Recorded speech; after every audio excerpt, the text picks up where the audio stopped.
Hello friends, welcome to our channel. நம்ம சேனல்ல higher mathematics competitive exam prepare பண்றவங்களுக்காக நம்ம தொடர்ந்து வீடியோஸ் கொடுத்துட்டே இருக்கோம். இன்னைக்கு வந்து அசிஸ்டன்ட் ப்ரொஃபசர் டிஆர்பி, அதாவது காலேஜ் டிஆர்பி அல்லது ஆர்ட்ஸ் டிஆர்பி எது வேணா வச்சுக்கோங்க. அதுல மேத்தமெட்டிக்ஸ்க்கு டிஸ்கிரிப்டிவ் டைப் क्वेश्चंस அட்டெண்ட் பண்றதுக்கு நாளைக்கு நான் ஆன்லைன் மோட்ல கிளாஸ் ஸ்டார்ட் பண்றேன். அதுக்கான கம்ப்ளீட் ஸ்டடி மெட்டீரியல் ரெடி பண்ணியிருக்கேன். அந்த ஸ்டடி மெட்டீரியல் என்னோட ஸ்டடி மெட்டீரியல் எப்படி இருக்கும் அப்படிங்கறத உங்களுக்கு எக்ஸ்பிளைன் பண்றதுக்காக ஒரு டெமோ காட்டுறதுக்காக தான் இன்னைக்கு வீடியோ கொடுக்க போறேன். அதுக்கு முன்னால சேனலுக்கு நியூ வந்தீங்கன்னா சப்ஸ்கிரைப் பண்ணிக்கோங்க. இதை வந்து கிளாஸ் ஜாயின் பண்ணி படிக்கணும்னா படிக்கலாம். டீட்டெயில்டாக அவ்வளவுமே எக்ஸ்பிளைன் பண்ணிடுவேன். கீ பாயிண்ட்ஸ் எல்லாம் சொல்லிடுவேன். இல்லை கிளாஸ் வேண்டாம், மெட்டீரியல் மட்டும் வாங்கி நீங்கள் செல்ஃபாக ப்ரிப்பேர் பண்ண போறீங்கன்னா அப்படியும் ப்ரிப்பேர் பண்ணிக்கலாம். நான் ஒர்க் பண்ணிட்டு இருக்கேன், எனக்கு டைம் இல்லை அப்படின்னு நீங்கள் ஃபீல் பண்ண வேண்டாம். நான் ரெக்கார்டட் வெர்ஷனாகவே கொடுப்பேன். அப்போ நீங்கள் எப்போ கம்ஃபர்டபுளாக இருக்கீங்களோ அப்போ படிச்சுக்கலாம். என்கிட்டலாம் ஒரு பொண்ணு சொல்லுவானா 3 மணிக்கு எழுந்தி படிப்பேன் அப்படின்னு சொல்லி. உண்மையிலேயே ரொம்ப ஆச்சரியமா இருக்கும். பரவாயில்ல, இவ்வளோ ஆர்வமா படிக்கிறாங்களே அப்படின்னு. சிலர் குழந்தைகளை எல்லாம் தூங்க வச்சுட்டு ராத்திரி 10 மணிக்கு மேலே படிக்க ஸ்டார்ட் பண்ணுவாங்க. ராத்திரி 2 மணி 3 மணி வரை படிப்பாங்க. அந்த மாதிரி எல்லாம் ஆட்கள் இருப்பாங்க. அப்படிங்கிறதுனால நான் ரெக்கார்டட் வெர்ஷன்ஸ் கொடுக்குறேன். இன்ட்ராக்ஷன் செஷன்ஸும் ரெகுலராகவே இருக்கும். இந்த கிளாஸ்ல ஜாயின் பண்ணவில்லைங்கன்னா காண்டாக்ட் பண்ணுங்க. இல்லை கிளாஸ் வேண்டாம், மெட்டீரியல் வாங்கி செல்ஃபாக ப்ரிப்பேர் பண்ணணும்னாலும் அது உங்களுடைய சாய்ஸ். அது வேணும்னாலும் வாங்கிக்கலாம். இப்போ என்னுடைய மெட்டீரியல் எப்படி இருக்குது அப்படின்னு நான் வந்து ஒரு இது சொல்லியிருக்கேன். மெட்டீரியலை காட்டவும் செய்கிறேன்னா இதில் பார்த்தீங்கன்னா ஒவ்வொரு யூனிட்டுக்கும் எத்தனை பேஜஸ் இருக்குது அப்படின்னு நான் இதில் காட்டியிருக்கேன். Algebra, abstract algebra, linear algebra, அப்புறம் எல்லாம் சேர்ந்து ஃபைனைட் ஃபீல்ட்ஸ் வரைக்கும் டோட்டலாக 92 பேஜஸ். செலக்டட் தியரம்ஸ் தான் எடுத்திருக்கேன். டோட்டலாக இருக்கக்கூடிய மொத்தத்தையும் கொடுக்கணும்னா அது ரொம்ப ஹெவியாக இருக்கும். அதனால ரொம்ப எக்ஸ்பெக்டட் கொஸ்டின்ஸ் என்ன அப்படிங்கிறத நான் ஏற்கனவே உங்களுக்கு அல்ஜிப்ரால என்னென்ன கொஸ்டின்ஸ் நான் செலக்ட் பண்ணியிருக்கேன் அப்படின்னு சொல்லியிருக்கேன். இது போக ஸ்கேன் பண்ணும்போது இது பெட்டராக இருக்குமே, இந்த தியரம் எடுத்தால் நல்லா இருக்குமே அப்படிங்கிற தியரம்ஸையும் சேர்த்து தான் எடுத்திருக்கேன். குறைச்சி எடுக்கலை, எக்ஸ்ட்ரா தான் வந்து ஸ்கேன் பண்ணும்போது பண்ணியிருக்கேன். அதில் டோட்டலாக ஒரு 92 பேஜஸ் இருக்குது. அனாலிசிஸில் 70 பேஜஸ் இருக்குது. காம்ப்ளெக்ஸ் அனாலிசிஸில் 90 பேஜஸ் இருக்குது. இந்த 90 பேஜஸ் இம்பார்ட்டன்ட் தியரம்ஸாக கொடுத்துருக்கேன். இது போக ப்ராப்ளம்ஸும் நிறையா சால்வ் பண்ணுவேன் கிளாஸில். நீங்கள் கிளாஸில் ஜாயின் பண்ணிங்கன்னா நிறைய ப்ராப்ளம்ஸ் கொடுப்பேன். ஏன்னா வந்து ஸ்டடி மெட்டீரியலில் ப்ராப்ளம்ஸ், ஏன்னா ப்ராப்ளம்ஸ் கொடுக்கறதுக்கு வந்து எனக்கு மெட்டீரியல் வேண்டாம், ப்ராப்ளத்தை எழுதி போட்டு ஆன்சரை சொல்லிட்டு போயிடலாம் இல்லையா. அதனால கிளாஸ்ல வந்து காம்ப்ளெக்ஸ் அனாலிசிஸ்லாம் ஏகப்பட்ட ப்ராப்ளம்ஸ் கொடுப்பேன்.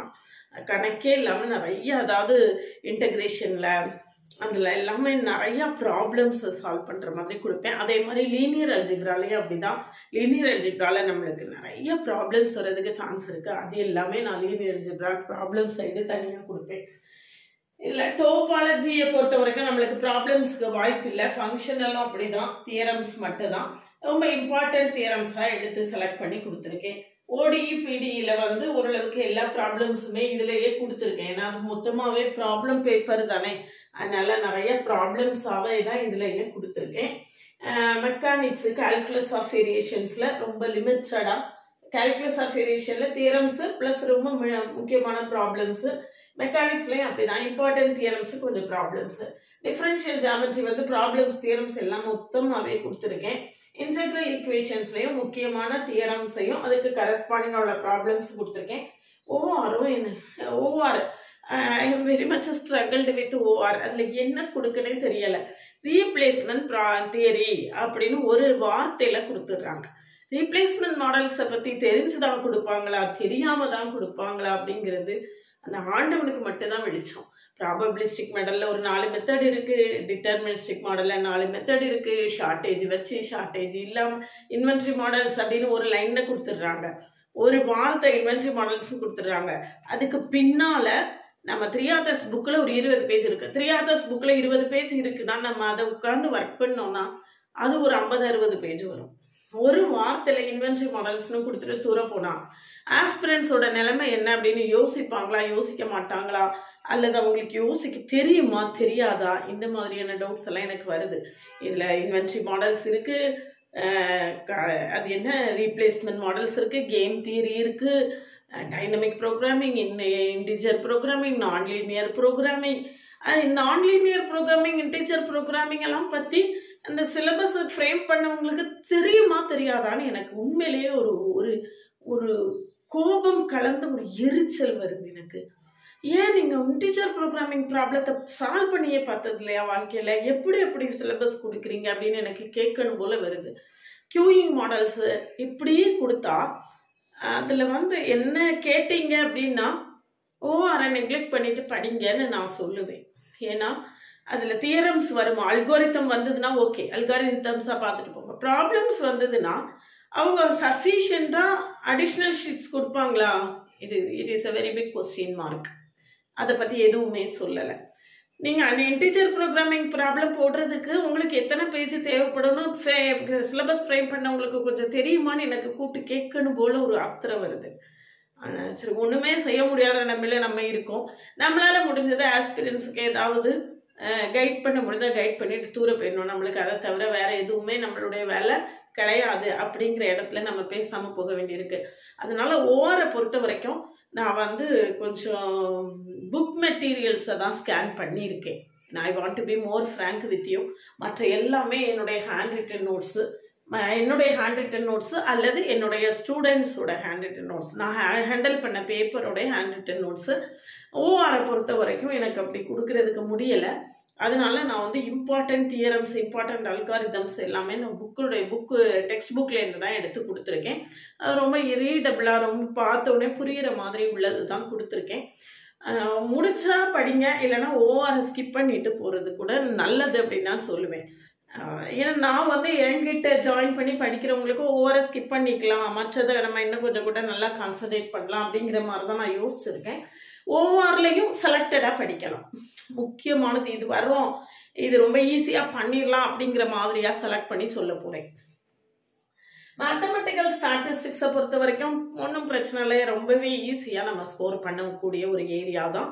இதில் பார்த்தீங்கன்னா நம்ம இந்த ப்ராபபிலிட்டி தியரி நம்ம பிஜியில் என்ன படித்தோமோ அதை ஃபுல்லாக திரும்ப படித்தோம்னாலே ஓரளவுக்கு நல்லாவே என்ன செய்திடலாம், அட்டன் பண்ணிடலாம். அதனால அது ஒன்றும் நம்மளுக்கு ப்ராப்ளம் இல்லை, அது கொஞ்சம் ஈஸியாகவே பண்ணிடலாம். இது எல்லாம் சேர்த்து டோட்டலாக நம்மளுக்கு ஒரு 827 பேஜஸ் இருக்குது. இந்த 827 பேஜஸை மட்டும் படித்தா கட்டாயமாக நம்ம அசிஸ்டன்ட் ப்ரொஃபஸர் ஆயிடலாமா அப்படின்னு என்ன கேட்டிங்கன்னா அது எனக்கு தெரியாது. That is you have to decide. ஏன்னா இன்னைக்கு தேதியில் எக்ஸாம் எப்படி தான் இருக்கும் அப்படிங்கிறது யாருக்குமே தெரியாத ஒரு புரியாத மர்மமாக அவங்க வச்சுருக்காங்க. அதை பற்றி எதையுமே நம்ம சொல்லலை. இதில் எலிஜிபிலிட்டி டெஸ்ட்டு வர இருக்குது. அந்த எலிஜிபிலிட்டி டெஸ்ட்டில் நீங்கள் 40% எடுத்தால் தான் உங்களுடைய செகண்ட் பேப்பரை திருத்தவே செய்வாங்க. டிஸ்கிரிப்டிவ் டைப்பு மார்னிங் செஷன்லேயும் இருக்குது, ஆஃப்டர்நூன் செஷன்லேயும் இருக்குது. அதனால நம்ம டிஸ்கிரிப்டிவ் டைப்புக்கு கொஞ்சம் நிறைய கான்சன்ட்ரேட் பண்ணி தான் ஆகணும், வேறு வழி கிடையாது. அதனால டிஸ்கிரிப்டிவ் டைப் இது வந்து எனக்கு இந்த கொஸ்டின் இதெல்லாம் இந்த டேட்டா எல்லாம் கலெக்ட் பண்ணி முடிச்ச அப்புறம் இந்த ஸ்டடி மெட்டீரியல் எல்லாம் ரெடி பண்ணி முடிச்சதுக்கப்புறம் இவ்வளவுத்தையும் ஒன்று போல படிச்சிட முடியுமா, ஞாபகம் வச்சிட முடியுமா அப்படின்னு என்ன மனசில் எனக்கு ஒரு கேள்வி வந்தது. முடியாது முடியாதுன்னு கிடையாது. அப்படி அந்த கெப்பாசிட்டி உள்ளவங்க நிறைய பேர் இருக்காங்க, இல்லைன்னு சொல்லலை. ஆனாலும் இது யாரால முடியும் அப்படின்னு இன்னும் கொஞ்சம் ரொம்ப ஆழமாக யோசித்தோம் அப்படின்னு சொல்லியாச்சுன்னா நல்ல எக்ஸ்பீரியன்ஸ்டாக ரொம்ப நிறையா பேப்பர்ஸ் எல்லாம் ஹேண்டில் பண்ணிக்கிட்டே இருந்தாங்க அப்படின்னா அவங்களுக்கு கான்செப்ட்ஸ் எல்லாம் ஓரளவுக்கு நல்லாவே ஃபெமிலியராக இருக்கும். அவங்களாம் ஈஸியாக கோத்ரூ பண்ணிட முடியும், இல்லைன்னு சொல்கிறதுக்கு இல்லை. அதனால கொஞ்சம் நல்லா ஹார்ட் ஒர்க் பண்ணிங்கன்னா நீங்களும் அச்சீவ் பண்ண முடியும். ஆனால் அது நான் சொல்கிறேன், டிஎன் செட்டு எப்படி அனௌன்ஸ்மெண்ட் கொடுத்து ஒரு 15 நாளில் எக்ஸாம் வச்சாங்களோ அதே மாதிரி தான் இதுவும் வைப்பாங்க. ஜூனில் தானே எக்ஸாம் அப்படின்னு அசால்ட்டாக இருந்துடாதீங்க. இப்போவே இருந்து ப்ரிப்பேர் பண்ணுங்கள், நல்ல ஹெவியாக ப்ரிப்பேர் பண்ணுங்கள். கான்செப்ட்ஸை நல்லா அண்டர்ஸ்டாண்ட் பண்ணிட்டு கோத்ரூ பண்ணோம்னா நம்ம ஓரளவுக்கு நான் கிளாஸில் வந்து நான் எதெல்லாம் கீ பாயிண்ட்ஸ் அப்படிங்கிறது எல்லாமே சொல்லியே தான் சொல்லுவேன். அப்போ அந்த கீ பாயிண்ட்ஸ் எல்லாம் நோட் பண்ணி வச்சுட்டு அது ரிலேட்டடாக நம்ம வந்து தியரம்ஸை ப்ரூவ் பண்ணும்போது நம்மளுக்கு ஓரளவுக்கு கூட நல்லா என்ன செய்திடலாம், ஈஸியாகவே பண்ணிடலாம். ப்ரொவைடட் கான்செப்ட்ஸை ரொம்ப அண்டர்ஸ்டாண்ட் பண்ணிக்கணும், அப்படின்னா தான் முடியும். But it is not so easy. நான் வந்து திரும்பவும் சொல்கிறேன், இது ஈஸியான காரியம் கிடையாது, மிக மிக கடினம் தான்.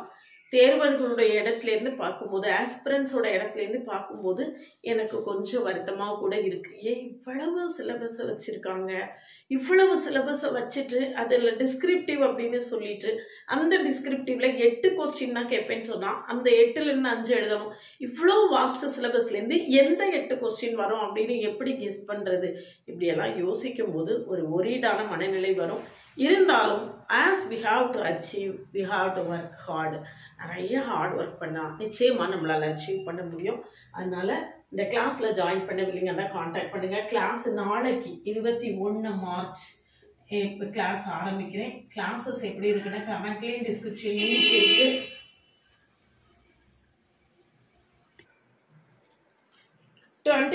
March 2025 நாளைக்கு கிளாஸ் ஸ்டார்ட் பண்ணுறேன். கிளாஸில் ஜாயின் பண்ணவில்லைங்கன்னா காண்டாக்ட் பண்ணுங்கள். கிளாஸஸ் எப்படி இருக்குன்னு கமெண்ட்லேயும் டிஸ்கிரிப்ஷன் லிங்க் கொடுத்துருக்கேன்.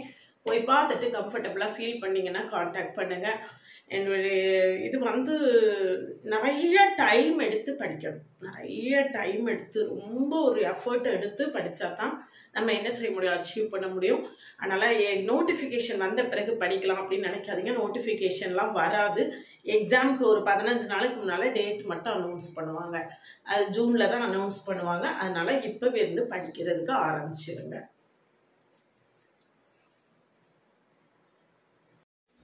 என்னுடைய ஸ்டடி மெட்டீரியல் எப்படி இருக்குன்னு உங்களுக்கு ஒரு டெமோ காட்டுறே பார்த்துக்கோங்க. இந்த இருக்க algebra, complex analysis, differential geometry, functional analysis, integral equations, mathematical statistics, mechanics and calculus of variation, ODE, PDE, numerical analysis, OR, real analysis, topology. இது ட்ரைவில் வச்சுருக்கிறதுனால ஆல்ஃபபெட்டிக்கல் ஆர்டரில் இருக்குது. நான் உங்களுக்கு மெட்டீரியல் வந்து ஹார்ட் காப்பியாக கூரியரில் அனுப்பிடுவேன். ஸ்பைரல் போட்டு கூரியரில் அனுப்பிடுவேன். மெட்டீரியல் வந்து உங்களுக்கு நீங்கள் மெட்டீரியல் வாங்கி செல்ஃபாக படிக்கணுன்னா படிச்சுக்கலாம். கிளாஸில் ஜாயின் பண்ணி படிக்கணுன்னா படிச்சுக்கலாம். இந்த மெட்டீரியலை வந்து டெமோ காட்டுங்க அப்படின்னு சொல்லிட்டு நிறைய கேட்பாங்க. அதுக்காக இன்றைக்கி வந்து ஒரு தடவை எடுத்து காட்டிடுவோம். வந்து பார்த்தீங்களா 92 பேஜஸ் இப்படி இருக்குது. எல்லாமே என்னுடைய ஓன் ஹேண்ட் ரைட்டிங்கில் மோஸ்ட்லி இருக்கும். ஒரு சிலது ஸ்டூடெண்ட்ஸோட ஹேண்ட் ரைட்டிங்கில் இருக்கும். வெரி ஃபியூ வந்து டெக்ஸ்ட் புக்கு கொடுத்துருக்கேன். இது காம்ப்ளெக்ஸ் அனாலிசிஸ், டிஸ்கிரிப்டிவ் கொஸ்டின்ஸு இல்லை பார்த்தீங்கன்னா ஜஸ்ட் ஒரு கோத்ரூ பண்ணிக்கலாம், நீங்கள் பார்த்துக்கலாம், தெரிஞ்சுக்கலாங்கிறதுக்காக காட்டுறேன்.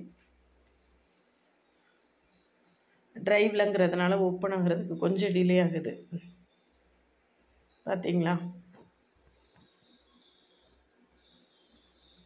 அப்படியே ஸ்பைரல் போட்டு உங்களுக்கு கூரியரில் உங்களுக்கு அனுப்பிடுவேன். இதில் காம்ப்ளெக்ஸ் அனாலிசிஸில் 90 பேஜஸ் இருக்குது. ஃபங்க்ஷனல் டிஃப்ரென்ஷியல் ஜாமெட்ரியில் 200 பேஜஸ் இருக்குது. இதெல்லாம் வந்து நான் கிளாஸ் எடுக்கும்போது, நான் கிளாஸ் நடத்துகிறதுக்காக நான் வந்து topology, introduction to topology by GF Simmons அந்த புக்கில் இருந்து நான் வந்து ஓனாக மெட்டீரியல் ப்ரிப்பேர் பண்ணது. இதெல்லாம் என்னுடைய ஓன் ஹேண்ட் ரைட்டிங்கில் நான் ப்ரிப்பேர் பண்ண நோட்ஸு. நான் பார்த்து அவ்வளோத்தையும் இவ்வளோ பத்திரமா வச்சுருந்துருக்கேன் அப்படிங்கிறது பார்க்கும்போது எனக்கே கொஞ்சம் ஆச்சரியமாக இருந்தது. இதில் பார்த்திங்கன்னா இந்த அல்ஜிப்ரா பார்த்திங்கன்னா ஸ்டார்டிங்கில் உள்ள அப்ஸ்ட்ராக்ட் அல்ஜிப்ரா நீங்கள் நம்பினாலும் சரி நம்பாட்டினாலும் சரி, இது வந்து நான் படிக்கும்போது எங்கள் ஸ்டாஃப் எனக்கு கொடுத்த நோட்ஸ். முதல்ல சொல்லியிருந்துருக்கலாம். அதை பார்த்திங்களா, இதெல்லாம் என்னுடைய ஓன் ஹேண்ட் ரைட்டிங். எப்போனா பிஜி படிக்கும்போது இதெல்லாம் என்னுடைய ஓன் ஹேண்ட் ரைட்டிங். பிஜி படிக்கும்போது எங்கள் ஸ்டாஃப் எனக்கு கொடுத்த நோட்ஸு. நான் படித்த நோட்டை நான் இன்னும் பத்திரமா வச்சுருக்கேன். Note this point. நீங்கள் எல்லாம் நோட்டெல்லாம் தொலைச்சிடுவீங்க இல்லையா? இப்போ நோட்டெல்லாம் நான் இப்போ ஜூனியர்ஸ்க்கு கொடுத்துட்டேன் அப்படி இப்படின்னு சொல்லி, நான் படித்த நோட்ஸு 30 வருஷம் முன்னால் உள்ள நோட்ஸ், 35 வருஷம் முன்னால் உள்ள நோட்ஸை நான் இன்னும் வச்சுருக்கேன்.